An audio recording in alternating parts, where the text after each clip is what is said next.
And we have a logistic location. Ammunition depot. Okay, this is their choice. wuxuu ahaa iskuul meesha laga dhisayo inaan soo eego annagiyo qoladii kharashka bixinaysay baan isla soconay dabeedna meel baan isku raacnay waxaan rajaynayaa inay maamulada sarina ay ogolaani doonaan waxaan isku raacnay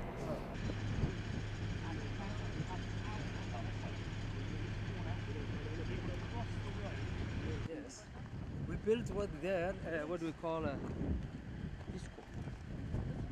You see that is the boundary fence, you see the green escrow? And that's the boundary right there. They want it overlook all the thing. Yeah.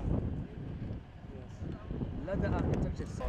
xerada waxaa lagu tababarayaa Soomaali iyo Soomaaliya loo dhisayaa Soomaali baana ku tababaranaysa si ciidamada aqoontooda iyo kartidooda kor loogu qaado si ay nabadgelyada iyo security-ga wadanka ay ula wareegaan muddo sanad ama sanad iyo badha. But in future we will put another tower there.